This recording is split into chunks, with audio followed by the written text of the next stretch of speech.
Tidak diragukan bahwasanya segala kesulitan, segala kesedihan yang dirasakan oleh seorang muslim tidak lain adalah akibat dari dosa yang dia lakukan. Allah Subhanahu wa taala berfirman, "Ma asabakum min musibatin fabima kasabat aydikum." Tidak ada satu musibah pun yang menimpa kalian kecuali akibat ulah perbuatan kalian. Dan Nabi sallallahu alaihi wasallam bersabda, "Ma yusibul muslim min nasabin wala wasabin wala hazanin wala hammin wala ghammin wala adhan hatta syaukati yushakuha illa kaffarallahu biha khatayahu." Kata Nabi sallallahu alaihi wasallam, tidaklah menimpa seorang muslim baik yang menimpanya berupa keletihan, sakit, kesedihan, kekhawatiran tentang masa depan, ghammin, kegelisahan, azan, gangguan dari orang lain, dia dizalimi, bahkan duri yang mengenai dirinya, kecuali Allah akan menghapuskan dengannya dosa-dosanya. Ini dalil bahwasanya semua yang menimpa dia, bahkan keletihan, kesedihan, kekhawatiran tentang masa depan, kegelisahan, kesedihan tentang masa lalu, hati yang tidak tenang, semuanya adalah karena dosa-dosa yang dia lakukan. Oleh karenanya, tidak ada kesulitan yang kita hadapi di dunia, terlebih lagi di akhirat kelak, kecuali akibat dosa yang kita lakukan. Dari situ kita tahu bahwasanya di antara zikir yang sangat agung adalah zikir al-istighfar. Karenanya Nabi sallallahu alaihi wasallam bersabda, "Tuba liman wajada fi sahifatihi istighfaran katsira." Sungguh beruntung orang yang mendapati dalam catatan amalnya banyak istighfar. Ini orang yang beruntung di dunia dan terberuntung di akhirat kelak. Karena dengan dia beristighfar, maka dosa-dosanya semakin dikurangi oleh Allah Subhanahu wa taala, diampuni oleh Allah Subhanahu wa taala, dan dengan istighfar maka dia akan mendapati semakin banyak kemudahan di dunia maupun di akhirat. Apa makna istighfar? Al-istighfar diambil dari kalimat istaghfara yang berarti talabul maghfirah, memohon kepada Allah al-maghfirah. Adapun al-maghfirah diambil dari kata mighfar, dan mighfar dalam bahasa Arab adalah helm pelindung kepala yang dipakai oleh seorang prajurit dalam peperangan. Tidaklah dikatakan penutup kepala dengan mighfar kecuali telah memenuhi dua persyaratan, memiliki dua fungsi. Yang pertama fungsinya adalah menutup kepala, yang kedua adalah wiqayah. Yang pertama sitr, menutupi kepala, yang kedua wiqayah, melindungi kepala dari hantaman pedang atau senjata musuh. Baru disebut dengan mighfar. Oleh karenanya Imam Ibnu Qayyim rahimahullahu taala menjelaskan, sorban tidak dikatakan dengan mighfar, taqiyah, songkok tidak dikatakan dengan mighfar, karena fungsi songkok dan sorban hanyalah menutupi namun tidak melindungi. Adapun yang dikatakan mighfar adalah helm yang digunakan oleh seorang prajurit tatkala bertempur. Dari sini kita tahu bahwasanya al-istighfar artinya kita minta maghfirah kepada Allah, artinya kita minta dua hal kepada Allah Subhanahu wa taala. Yang pertama talabu sitr, kita mohon agar Allah menutup dosa-dosa kita. Kita mohon agar Allah menutup aib-aib kita, agar Allah tidak membongkar aib kita di dunia, terlebih lagi di akhirat.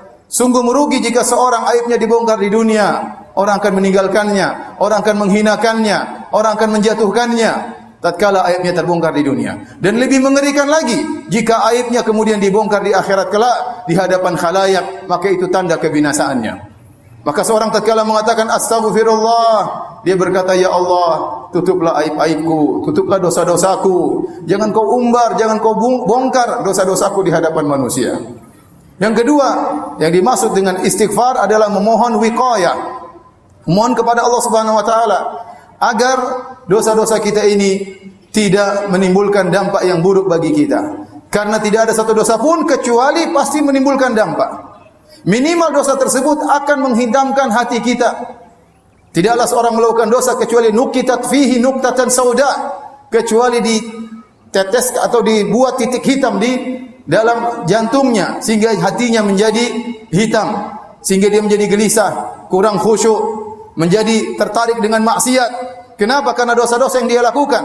Semakin banyak dosa yang dia lakukan, semakin hitam kelam ya hatinya, semakin dia mudah terpengaruh dengan syahwat, semakin dia mudah terpengaruh dengan syubhat.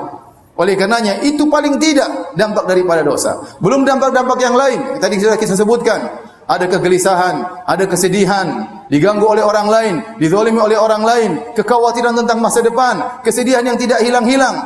Ini semua adalah dampak dari dosa. Maka tatkala seorang mengatakan astaghfirullah, ya Allah aku mohon istighfar, mohon maghfirah darimu, artinya dia berkata, ya Allah, tutuplah aib-aibku di dunia maupun di akhirat, dan ya Allah, jauhkanlah aku dari dampak maksiat yang aku lakukan di dunia, terlebih lagi di akhirat kelak. Sungguhnya lafal istighfar banyak, di antaranya astaghfirullah, di antaranya astaghfirullah wa atubu ilaih, di antaranya rabbi ighfirli wa tub alayya innaka antat tawwabur rahim.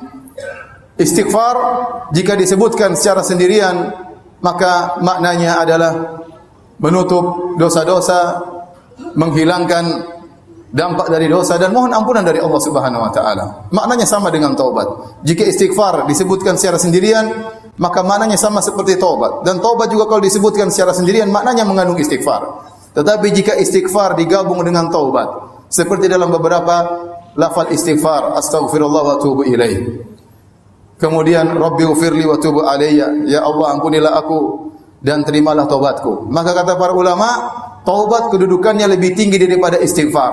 Oleh karenanya dalam Al-Qur'an, wa ya qaumi astaghfiru rabbakum tsumma tubu ilaih. Ya kaumku, beristighfarlah kepada Rabb kalian kemudian bertobat kepadanya. Seakan-akan martabat taubat lebih tinggi daripada istighfar.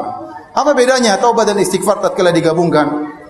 Taubat melazimkan seorang meninggalkan maksiat tersebut, berhenti daripada maksiat tersebut.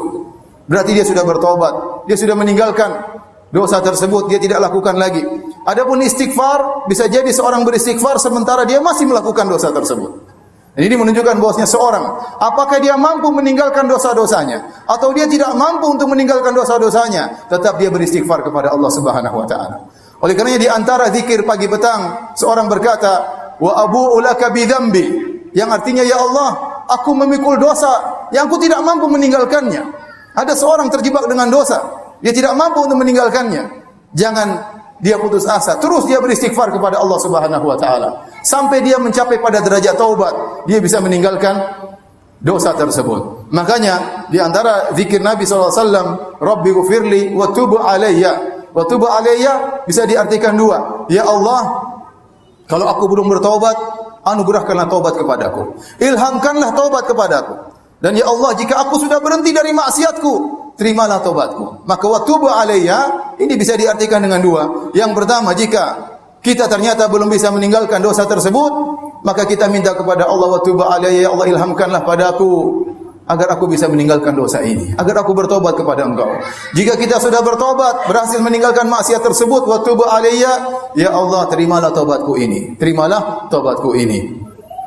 Para hadirin yang dirahmati oleh Allah Subhanahu wa taala, jika seorang telah bermaksiat kepada Allah Subhanahu wa taala dan dia beristighfar kepada Allah Subhanahu wa taala dan Allah menerima taubatnya, Allah mengampuni dosa-dosanya, maka ketahuilah Allah akan kembali mencintainya. Tatkala dia bermaksiat, Allah murka kepadanya. Tatkala dia membanggang perintah Allah, maka Allah marah kepadanya. Tetapi jika dia kembali kepada Allah Subhanahu wa taala, maka Allah akan kembali mencintainya. Tidak benar pernyataan sebagian orang, jika seorang sudah berdosa, meskipun Allah mengampuninya, Allah tidak lagi mencintainya. Ini dibantah oleh Allah Subhanahu wa taala dalam firman-Nya, wa huwal ghafurul wadud. Dan dialah Allah Subhanahu wa taala yang Maha Pengampun lagi Maha Mencintai. Kata Syekh Abdurrahman bin Nasir As-Sa'di, Allah menggabungkan dua namanya, Al-Ghafur dan Al-Wadud, yang Maha Mengampuni dan Maha Mencintai. Artinya, jika seorang bermaksiat, terjerumus dalam kubangan maksiat, lantas dia kembali kepada Allah dan bertobat, dan Allah terima taubatnya, maka Allah akan kembali mencintainya. Karena Allah Subhanahu wa taala